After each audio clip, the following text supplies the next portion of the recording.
Test 1.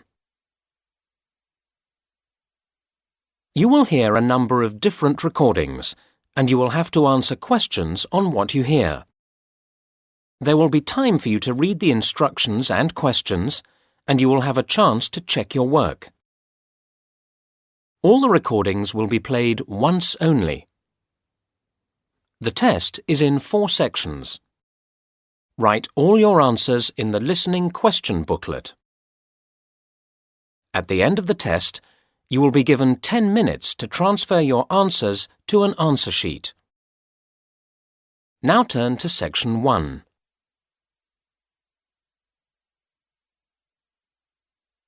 Section 1. You will hear a woman calling an accommodation agency about properties to rent. First, you have some time to look at questions 1 to 4.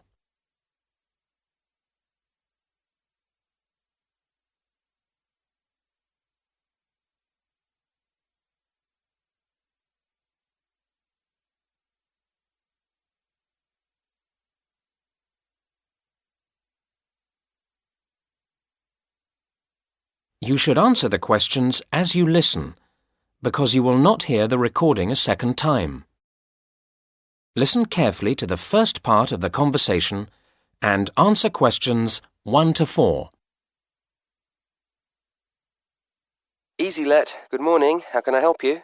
Hello, I saw your advertisement in the paper and I'm calling to ask about renting a flat. Certainly.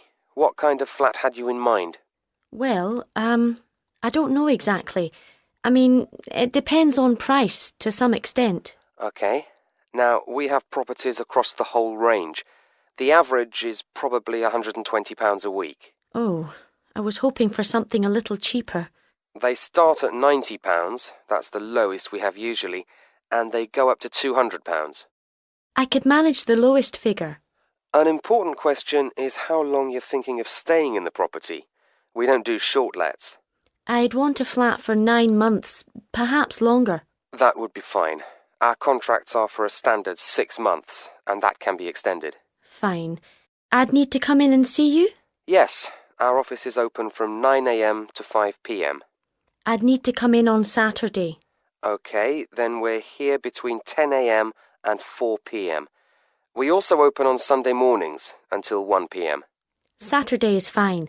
If possible, I'd like to see details of some properties first. We can post you a list, or you may find it easier to look on the internet. Oh yes, I have the address here. Thank you. Before you hear the next part of the conversation, you have some time to look at questions 5 to 7.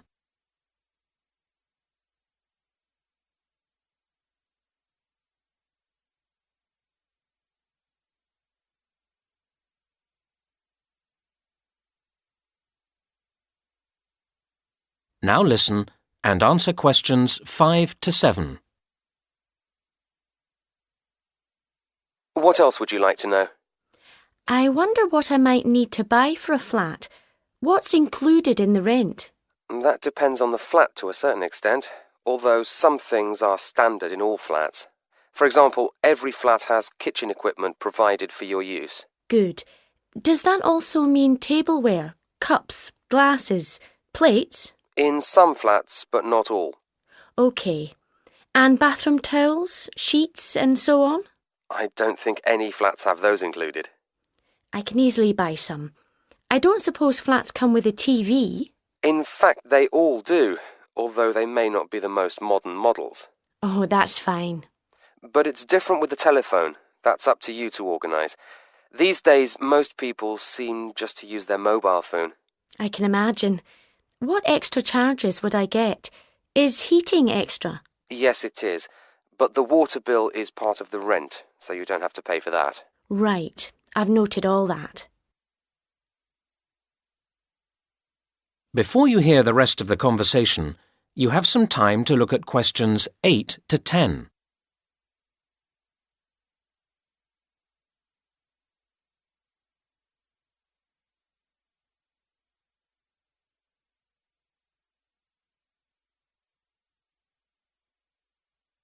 Now listen and answer questions 8 to 10.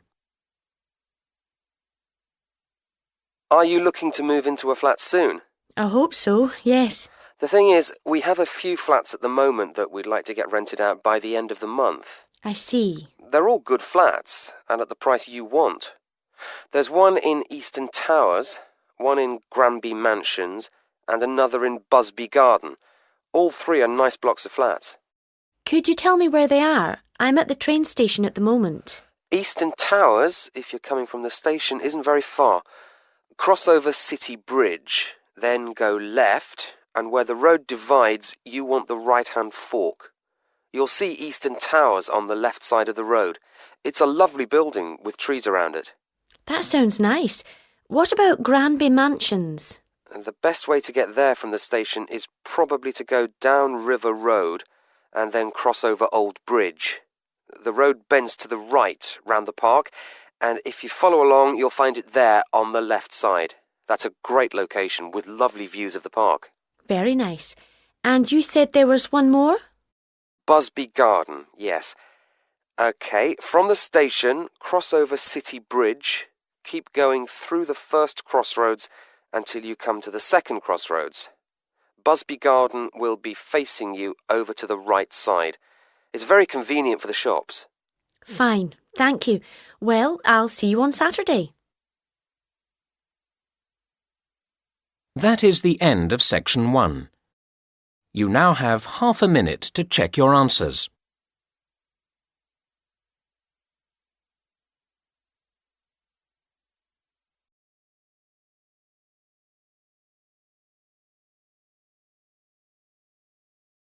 Section 2.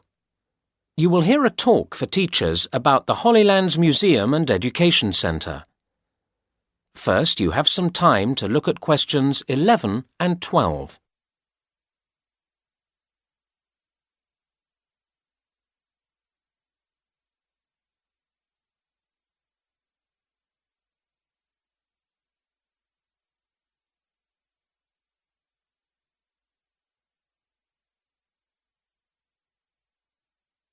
Now listen to the first part of the talk and answer questions 11 and 12. It's nice to see so many of you here. I'm going to tell you something about Holylands, our facilities and activities, and the exhibitions we have coming up. I hope you'll find it interesting and bring your pupils along. For most of what we have to offer here, you can just turn up with your party. I'm pleased to say that recent work has meant that the whole centre is prepared for blind visitors. There are a couple of activities where we ask you to book a week in advance. We only have artists that you can watch painting at certain times, so we need notice of your coming for that. The other activity, requiring at least 7 days' notice, is the drama workshop. Again, it's a question of organising the staff at this end. But the video you work yourself, and so that's available any time. Another activity where you need to think ahead is the garden sculpture experience. But that's a question of the weather, which of course we can't control. Speaking of weather, we run a reduced range of facilities in the winter months. While the cafe and the shop provide welcome shelter from the cold and rain, I'm afraid our artist in residence scheme isn't run in the winter, so the studio is closed then. And the animals in the mini-zoo are kept indoors for warmth during the cold months, so that doesn't operate either. The adventure playground does, though make sure the children are wrapped up well. Now you have some time to look at questions 13 to 17.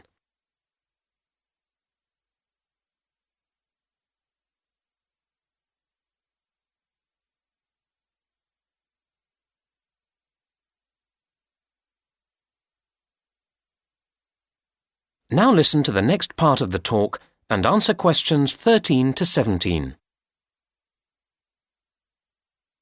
OK, now we run a programme of exhibitions through the year, so I'll tell you about the next few. Our current exhibition, Local Lives, ends on the 26th of August, and then one called History in Pictures starts on the 28th of August. This includes all sorts of objects and experiences from the past, such as farm machinery and some cars. We're sure children will love the chance to have a ride on an old bus. Next, we're running a show called People at Work, and this will open on the 19th of September. There will be pictures and videos depicting all sorts of jobs, from coal mining to flying planes. And there's a careers advice service available for everyone to consult. Following on from that show, we're putting on an exhibition called Land from Air. This starts on the 11th of November and includes hundreds of aerial photographs. A competition accompanies the show with the exciting prize of a balloon trip for two. So we hope to see you at least one of the exhibitions. Now you have some time to look at questions 18 to 20.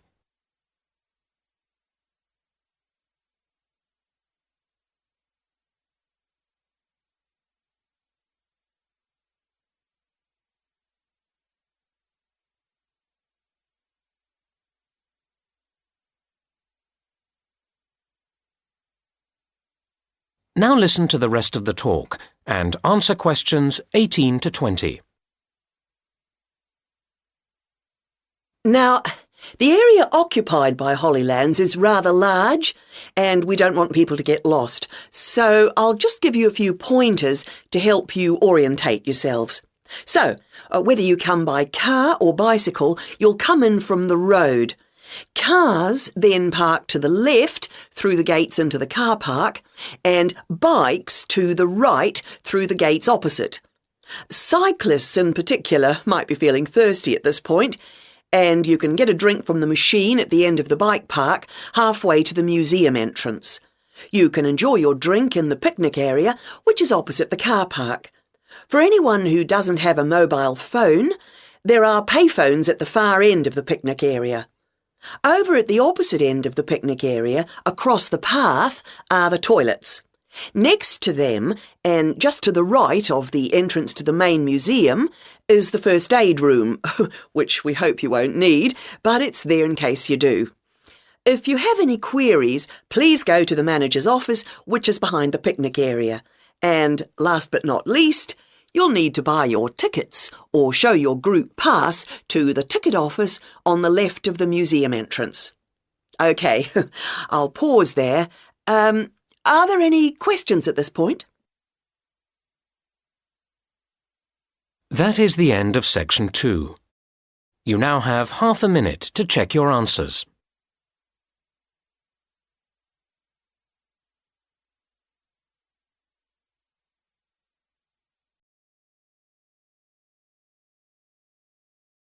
Section 3. You will hear two university students discussing their course and a project they are doing together. First, you have some time to look at questions 21 to 25.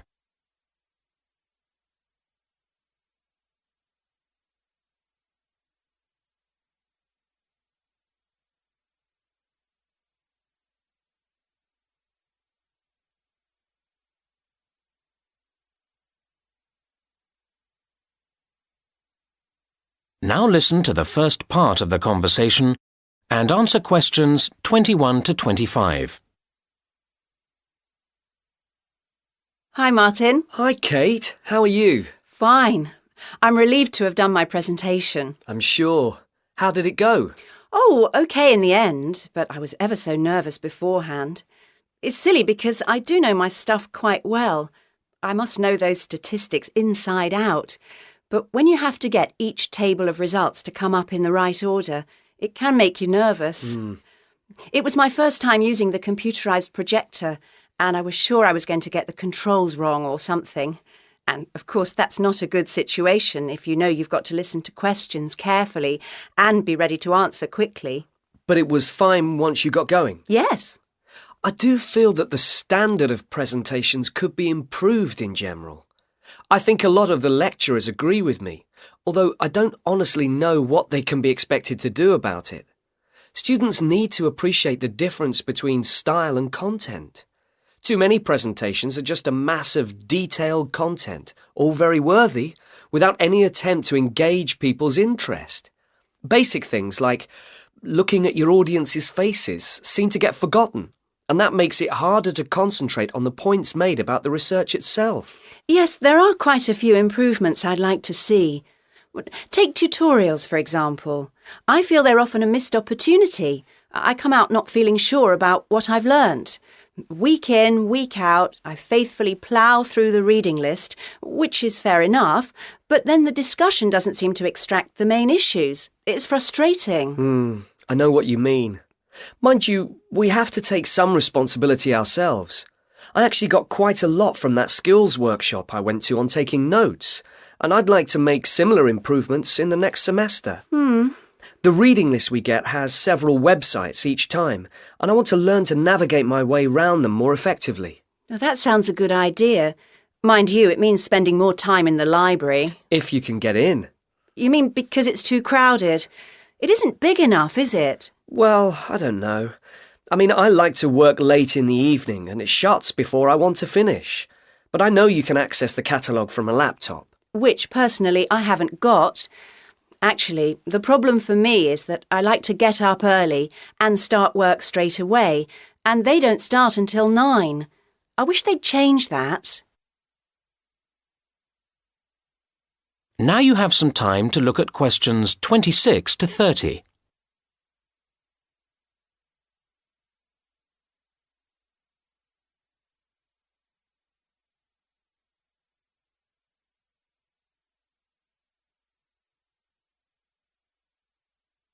Now listen to the rest of the conversation and answer questions 26 to 30.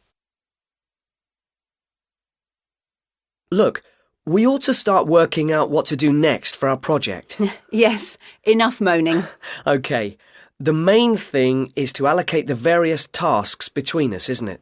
Yes, well, we're going to need the questionnaire before we can do much else, aren't we? Do you want to handle that? I'd assumed we'd do it together. Well, you have more experience than me. Maybe you could think up the main questions, a first version of the whole thing, and then I could read it through. And make suggestions? Well, OK. My experience on projects has all been with closed groups. I don't really know how you go about selecting subjects from larger populations. Actually, it's quite straightforward. You use tables of randomised numbers. Could you show me? Yeah, I'll take you through the process. That way you'll learn and I'll feel surer for having someone else there. Now that brings us to the interviews themselves. Right. Would you like to do them? Or are there too many? Well, your typing's pretty fast, isn't it? So if you agree to handle the transcribing afterwards, I'm prepared to do the face-to-face stage. Does that sound fair? It does to me. But tell me if you find it takes longer than you thought. And vice versa. And when we get the results all together, they'll need to be run through statistics programs, won't they? That's where I always feel a bit unsure about which tests are the correct ones to choose. Same here.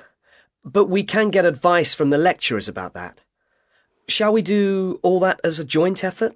I think it'd make us feel more secure about what we were doing. Yes, it would be terrible to get that wrong after all the hard work leading up to it. And then we've got to present the whole thing to the group. Will you feel up to doing that? I think we should do a joint presentation. It's all both our work, after all. I guess you're right. But would you mind getting the slides and so on ready? I find that takes me ages and still doesn't look any good. Whereas I quite enjoy that kind of thing. OK. Now, we need to think about a few... That is the end of section 3. You now have half a minute to check your answers.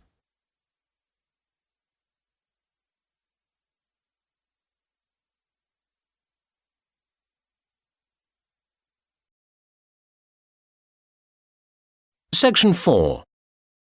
You will hear a talk about waste and waste treatment.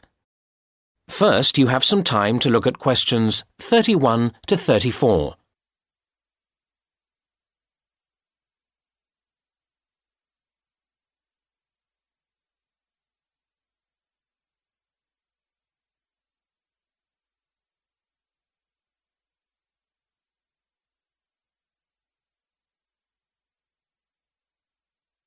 Now listen to the first part of the talk and answer questions 31 to 34. Good afternoon, everybody. Today I'll be talking about the issue of waste, which has become an immense problem in today's society. We face huge challenges in terms of reducing its creation in the first place, and then in dealing with it when it has been created.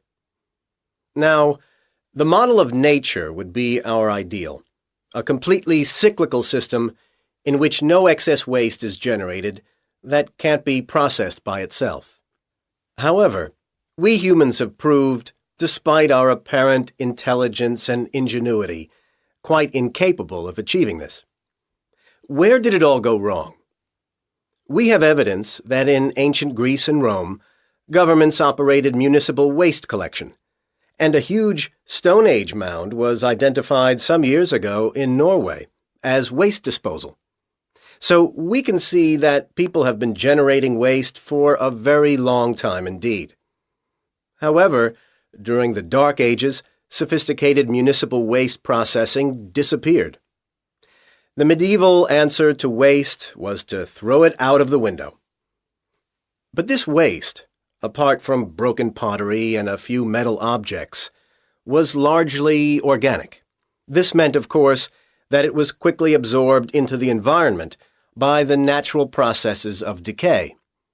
However, many concerned people, such as doctors, claim that this created health problems, although it wasn't until science produced convincing evidence of the connection between rubbish and disease that governments began to see the importance of dealing with the problem effectively.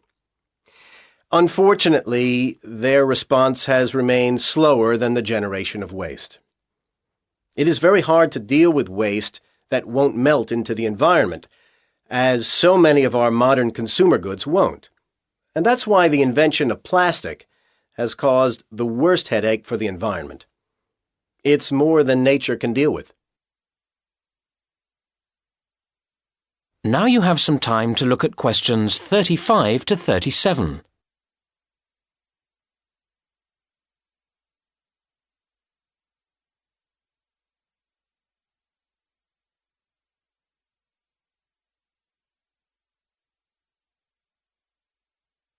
Now listen to the next part of the talk and answer questions 35 to 37. In order to address the root of the problem of waste, we need to think about what has made the quantity of waste accelerate in growth. I'd identify three main reasons. As many countries became industrialized, we saw the advent of mass manufacturing. This has been enormously damaging, as it has greatly increased the amount of things on the planet's surface which don't go away by themselves. Closely related to this is packaging, necessary for transporting things around the world, but then extremely difficult to get rid of properly.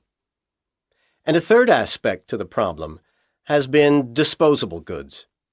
We have become accustomed to so many things being to use and then discard that we find it hard to imagine life without them. And yet we spare little thought for where they go when we do discard them. Now you have some time to look at questions 38 to 40.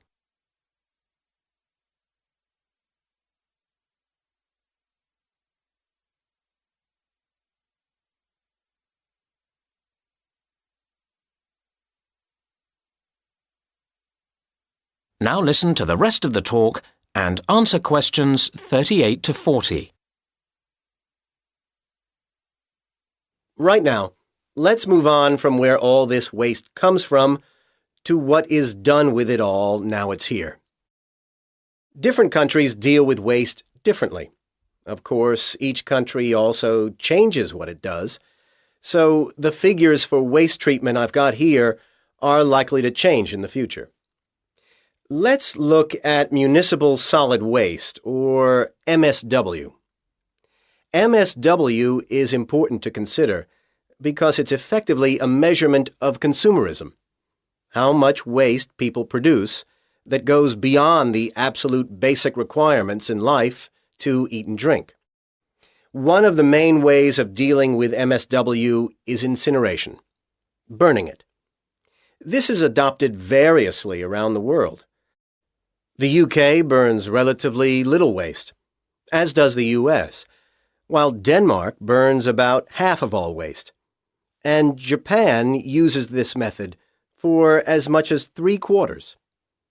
These are broad brushstrokes, of course, because an important issue is how efficient and clean the burning process is.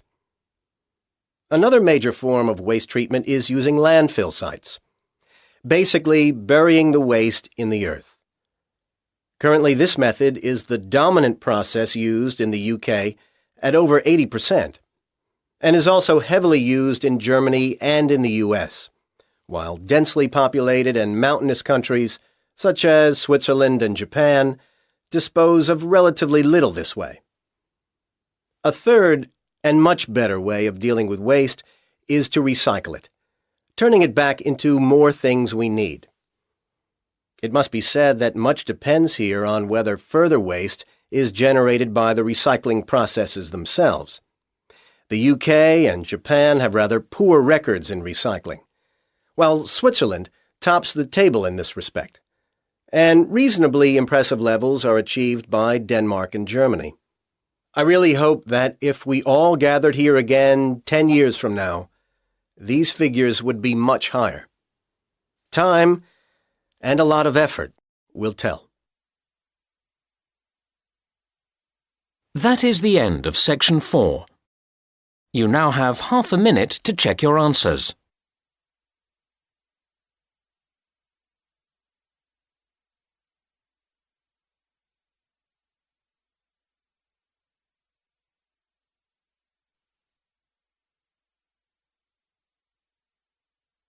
In the IELTS test, you would now have 10 minutes to transfer your answers to the listening answer sheet.